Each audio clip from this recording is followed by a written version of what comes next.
Hola, sean bienvenidos y bienvenidas a esta clase de mecánica de fluidos. En esta ocasión vamos a tomar el concepto de presión que ya vimos y lo vamos a aplicar a un cuerpo sumergido en un fluido. Cuando tú tomas un cuerpo y lo sumerges en un fluido, lo que va a ocurrir es que el peso del fluido va a ejercer una fuerza sobre la superficie de este cuerpo. Esa fuerza que se ejerce por cada unidad de superficie, como ya hemos visto, es la presión. Y esta presión se puede calcular. Vamos a encontrar una fórmula para hacerlo a partir de razonamientos que he hecho a partir de las descripciones que he dado. A partir de esa fórmula vamos a describir la presión sobre este cuerpo según qué tan profundo se sumerge y finalmente vamos a aplicar esta cosa en algunos ejemplos. También vamos a ver lo que es la presión manométrica, presión de vacío y la presión absoluta, que son medidas que se utilizan para comparar distintas presiones. Y eso, si lo que ves en este video te ayuda a entender estas materias, no te olvides de dejarle un like, pegar una compartida y todas esas cosas youtuberescas raras. Y si no entendiste nada, ahí me escribes y yo te respondo. Y bueno, ahí al fondo en la descripción de este video te vas a encontrar un enlace que lleva a mi página, donde vas a encontrar todo lo que vamos a ver en este video escrito en un artículo. Ahí lo podrás revisar siempre y bueno, comparar con las cosas que aparecen en el video para entenderlo mejor. Eso, ahora vámonos a la pizarra a resolver todas estas cosas. ¿Qué sabemos nosotros sobre la presión de un fluido en reposo? De un fluido en un estanque, me imagino, y acá adentro habrá alguna presión. Pero ¿qué sabemos sobre esa presión? Nosotros sabemos que cuando aplicamos una fuerza, bueno, hay un campo de fuerzas aplicado sobre alguna superficie, la presión en el fondo es la fuerza por unidad de área. Pero en un objeto que está sumergido en un líquido, decimos que esta fuerza se experimenta en todas direcciones. Sabemos además que esta presión es proporcional a la profundidad.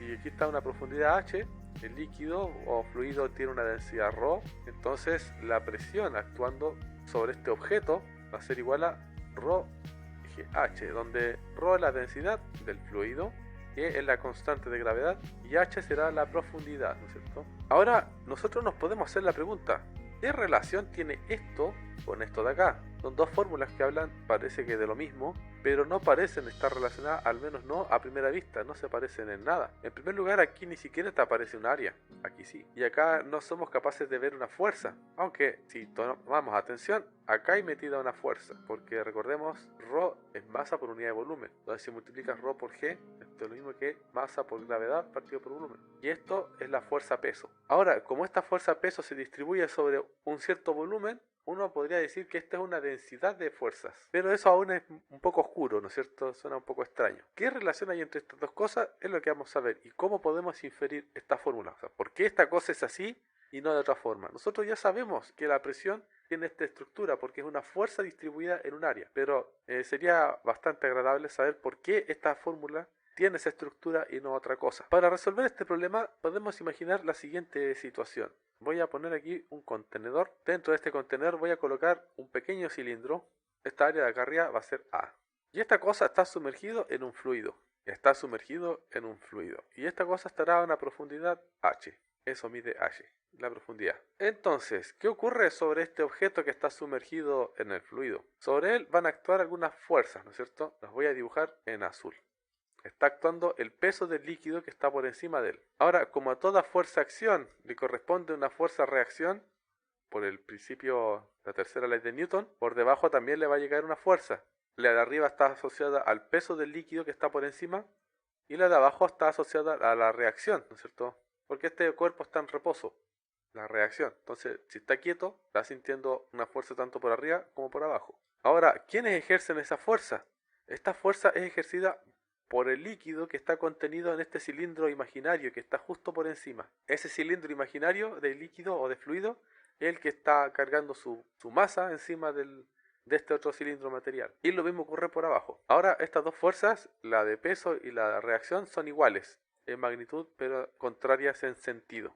¿Qué podemos razonar a partir de esto? Nosotros sabemos que presión, por definición, es fuerza dividido área. Pero la fuerza que está actuando aquí es la masa del líquido por la gravedad, la constante de gravedad. Y acá tenemos el área del de la cara de este cilindro. Ahora, si esta cosa tiene alguna densidad ρ, nosotros sabemos que la masa la podemos escribir como la densidad por el volumen, porque por definición la densidad es lo mismo que masa por unidad de volumen, ¿cierto? Son lo mismo. Entonces yo me voy a quedar con esto. Y esta cosa la voy a reemplazar aquí dentro. Entonces voy a copiarme esto, voy a colocar aquí abajo. Si tomo esta cosa, voy a obtener densidad por el volumen, por la gravedad, dividido área. Esto es la presión. Pero ¿cómo calculo ese volumen? ¿Qué volumen es ese?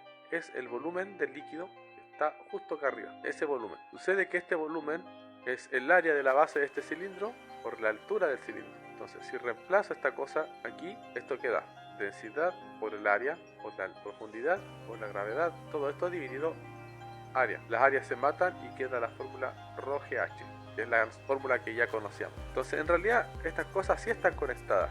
Esta fórmula que nos habla sobre la profundidad, sobre la presión que siente un objeto que está sumergido a cierta profundidad, tiene sentido, ¿no es cierto? Ahora, aquí alguien que haya puesto atención habrá preguntado, bueno, ¿y qué pasó con la fuerza que está aquí en rojo con la reacción? Lo que ocurre es que esa fuerza reacción está aplicándose sobre la cara inferior y esa también se está aplicando sobre un área.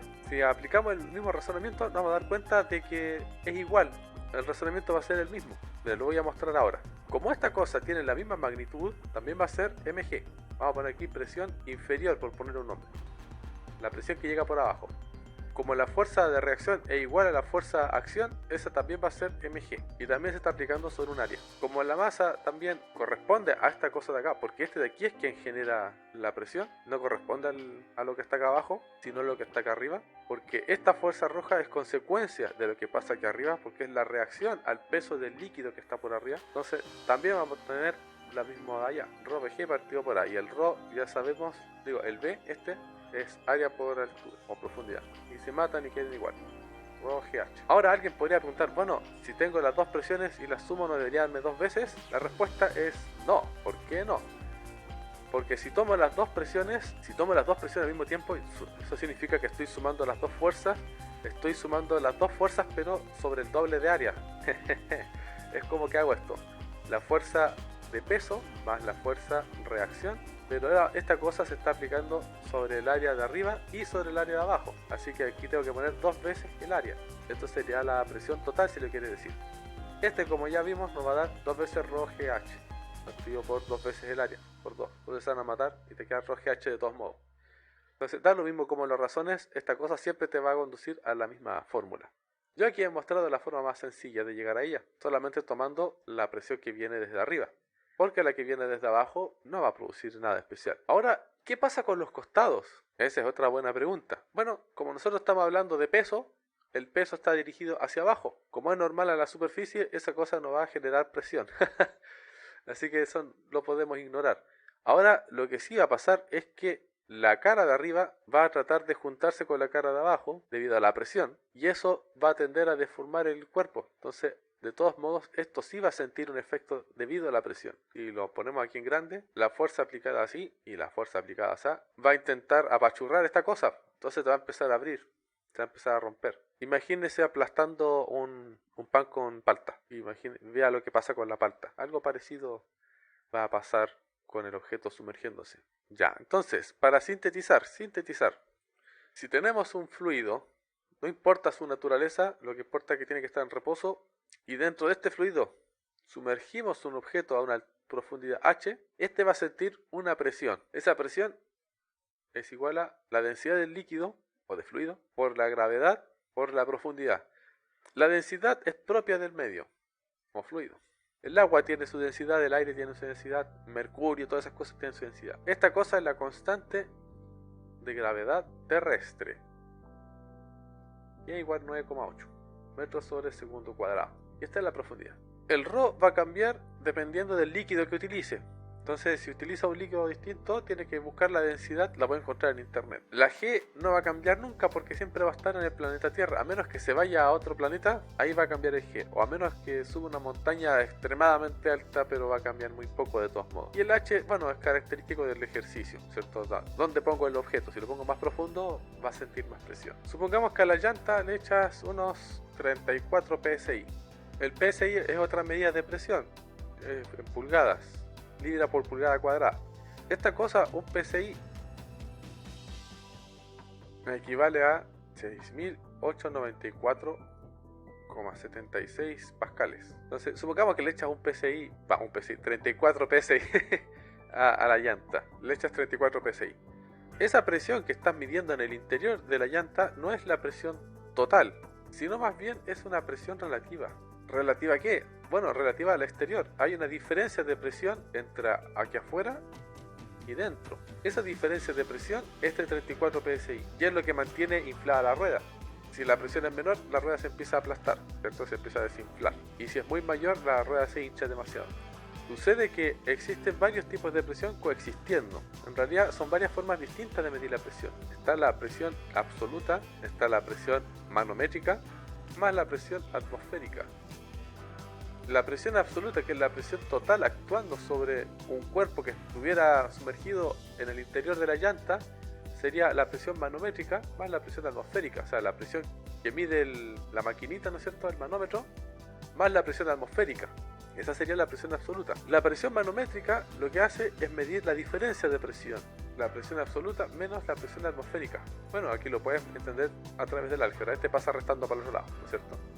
La presión que te indica el instrumento, que te indica el manómetro, la manométrica, es la diferencia entre la presión absoluta y la presión atmosférica. O sea, la presión total que hay acá menos la presión atmosférica. Y si esa diferencia fuese negativa, si este valor fuese negativo, se define la presión de vacío, como la presión atmosférica menos la presión absoluta.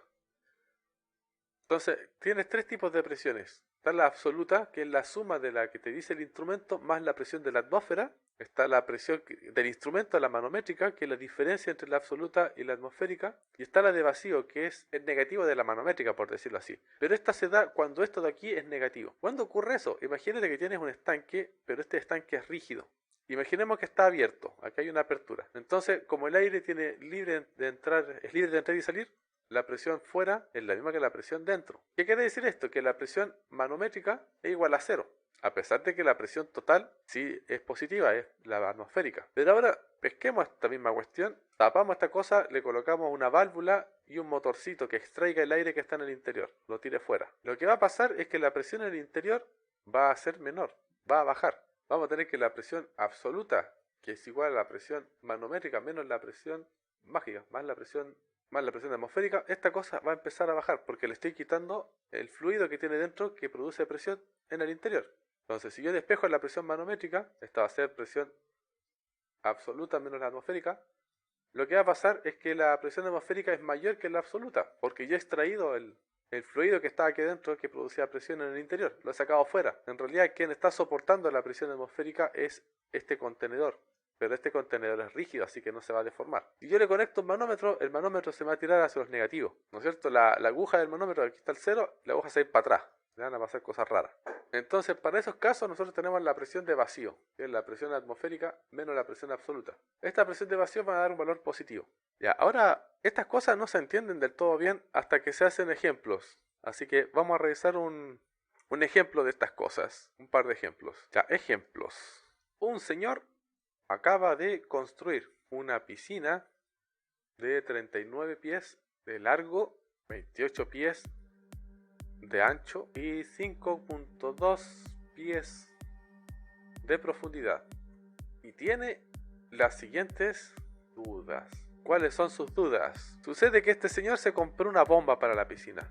Solo una bomba. Pero solo cuando llegó a la casa se le ocurrió mirar las especificaciones del fabricante, ¿cierto?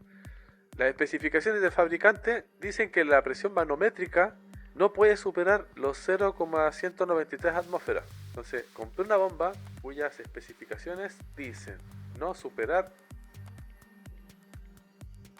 la presión manométrica de 0,193 atmósferas.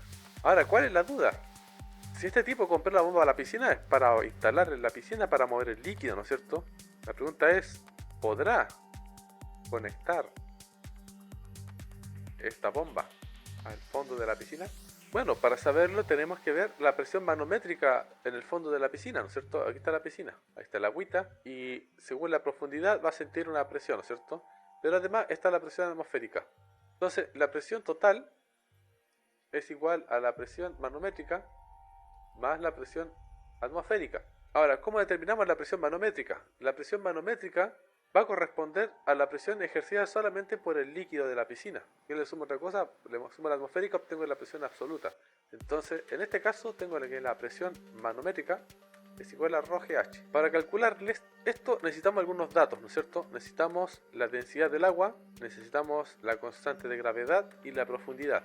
La densidad del agua es 997 kilogramos por metro cúbico. O le puedes poner 1000 también es válido. La gravedad 9,81 metros partido por segundo cuadrado. Y la profundidad, esta cosa está en pies, si la memoria no me falla. Son 5.2 pies. Ahora, esto tienes que pasarlo a metros, porque está todo en el sistema internacional, o sistema MKS, metros kilogramos segundo. Entonces, si buscas en internet te vas a encontrar con que un pie es igual a 0,3048 metros. Entonces, con este dato ya puedes transformar las unidades. Voy a poner por aquí 5,2 por 0,3048 metros. Entonces, a partir de estos datos, ya tienes que la presión manométrica va a ser igual a 997 kilogramos sobre metro cúbico por 9,81 metros sobre segundo cuadrado por 5,2 por 0,3048 metros. Todas estas cosas están ahora en el sistema internacional, así que el resultado te va a dar en Pascal. Y es fácil de ver porque fíjate en esto, kilogramos por metro sobre segundo cuadrado, esto es masa por aceleración, eso te va a dar newton. Esta masa de aquí, metro, este metro de acá, se simplifica con este de acá que está el cubo, entonces te queda el cuadrado. Mata ese con ese, te queda 2, que corresponde a un área, 2 metros cuadrados. Entonces, todo esto te queda en newton sobre metro cuadrado, y eso es Pascal. Si tú metes todos estos números a la calculadora, te va a dar aproximadamente 15.501,81 Pascal. Yo ahí aproximada al segundo dígito. Ahora, la presión manométrica nos las piden en atmósferas. Esta no debe superar los 0,193 atmósferas. Veamos si no superamos o no lo que exige el fabricante. Una atmósfera, esta cosa es igual a 101,325 pascales. Así que si queremos convertir la presión manométrica que está en pascal en atmósfera, tenemos que hacer lo siguiente. Esto de acá es equivalente a decir que un pascal es igual a 1 sobre este número, lo voy a copiar, atmósfera. Entonces tenemos lo siguiente, tengo que la presión manométrica es igual a toda esta cosa, pero un pascal, ese pascal que está ahí, es igual a eso. Entonces esto va a quedar así. Tomo esta cosa, me la copio, la dejo acá. Tomo esta cosa, me la copio, la dejo acá. Y aquí ya lo tenemos en atmósferas. Eso ya lo podemos tirar a la calculadora. Nos va a dar aproximadamente 0,1523 atmósferas. ¿Cuánto es el límite que soporta la bomba según el fabricante? 0,193. Ahí estamos bien. Esto es menor, ¿no es cierto? Menor a 0,193 atmósferas. O sea, la bomba se la puede, no hay problema. La bomba funciona sin problemas. Porque la presión manométrica es esa, que es menor que esto. Así que estamos listos. Por fortuna la bomba funciona sin grandes dramas. Bien, habiendo resuelto el problema de la bomba, este señor se acuerda de otro problema. Este caballero tiene problemas auditivos. Aquí, dos. Este señor tiene problemas auditivos. Ahora, ¿cuál es el problema que tiene que ver el problema auditivo con la piscina? Que los oídos son sensibles a la presión. Sobre todo cuando... No sé si has tenido la experiencia de viajar a altura. Los que trabajen en minería seguramente lo habrán sentido, que se le tapan los oídos y duelen. La famosa puna. Bueno, eso ocurre porque hay cambios de presión. Entonces el cuerpo llega habituado con una cierta presión, la presión de la atmósfera, que tiene un cierto valor, pero cuando viajan a altura la presión disminuye. Entonces eso hace que la presión interna empuje hacia afuera, porque viene habituada a una presión mayor. Y eso genera la famosa puna e incluso puede sangrar los oídos y cosas de ese estilo. Por eso los ascensos a altura se hacen de forma paulatina, para que el cuerpo vaya cambiando de a poco, se vaya adaptando. También dan un periodo de acostumbramiento para que el cuerpo tenga tiempo de habituarse. Y una vez pasado ese periodo ya puede funcionar normalmente y es feliz. Bueno, aquí pasa algo parecido. Si te sumerges bajo el agua, la presión no disminuye, sino que al contrario aumenta. Y mientras más bajas, más fuerte se hace la presión. Y este caballero tiene un problema auditivo. ¿En qué consiste su problema auditivo? Sucede que sus tímpanos tienen una lesión, y esta lesión les impide soportar una fuerza superior a 10 newton. Si recibe una fuerza mayor a 10 newton, se le puede dañar el oído. Entonces, ahora está preocupado porque quiere nadar en su piscina y no sabe si se le va a reventar la oreja o no. Se le va a reventar el oído, ¿no es cierto? se le puede reventar el tímpano por nadar muy profundo por su lesión y quiere saber si puede o no. Ahora, según medidas médicas y esas cosas, el diámetro del tímpano es aproximadamente de 1 centímetro. El diámetro es el tímpano. Entonces, suponiendo que el tímpano es circular, determinar si puede o no bucear en su piscina. O sea, de que va a poder nadar, pero no se va a poder sumergir si la fuerza de la presión ejercida sobre su tímpano supera los 10 newtons. O sea, si se sumerge se le revienta el tímpano. Entonces, ¿cómo determinamos esto? La verdad es que no es muy difícil. Como ahora estamos hablando sobre la fuerza que puede soportar el tímpano, vamos a necesitar la presión absoluta. La presión absoluta va a ser presión manométrica más presión atmosférica. Ya vimos que la presión manométrica es ρph en este caso, más la presión atmosférica, que es un dato. Supongamos que este caballero tiene su piscina a nivel del mar. Ahora nosotros sabemos que fuerza, bueno, vamos a partir con la presión, que presión es igual a fuerza dividido área. Así que esto implica que la fuerza es igual a presión por área. Ahora, sobre el área del tímpano sabemos que tiene un diámetro de 1 centímetro. Vamos a calcular el área en términos de ese diámetro. El área de un círculo sabemos que es pi por el radio al cuadrado, pero el radio es la mitad del diámetro, así que es pi diámetro medios al cuadrado, y esto te queda pi diámetro cuadrado partido por 4. Entonces lo que nosotros vamos a hacer es utilizar esta área acá, y la presión absoluta la vamos a utilizar aquí. Entonces aquí tendremos que la fuerza es igual presión manométrica más presión absoluta, todo esto multiplicado por el área, pero el área es pi diámetro cuadrado partido por 4. Esta parte de acá sabemos que la presión manométrica es la que calculamos antes, así que esa ya la tenemos, 15.501,81 pascal. Aquí conviene tener las unidades en pascal porque la fuerza que está actuando sobre el tímpano está en newton, lo necesitamos en el sistema internacional. Y la presión atmosférica, esa cuestión es 101.325 pascales. Todo esto va multiplicado por pi por el diámetro, que es 1 al cuadrado. Pero hay que tener un pequeño cuidado aquí, pequeño. Ese diámetro está en centímetros, es 1 centímetro. Nosotros no estamos en metros. Entonces, esta cuestión es 1 sobre 100 metros. Hay que tener eso en cuenta. Entonces, eso va a ir al cuadrado, así que vamos a poner 1 sobre 100 metros al cuadrado. Tiene que estar en metros la cuestión, porque tiene que estar en el sistema internacional. Todo esto dividido 4. Ahora, si haces las cuentas, esta cosa te va a quedar más o menos así.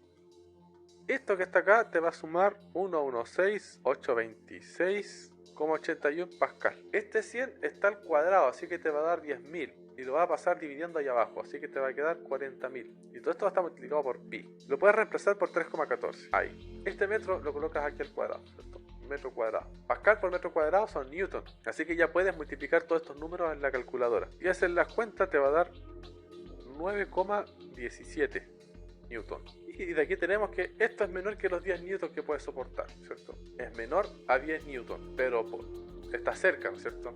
Entonces el tipo puede nadar tranquilamente en su piscina, pero yo le recomendaría tener cuidado.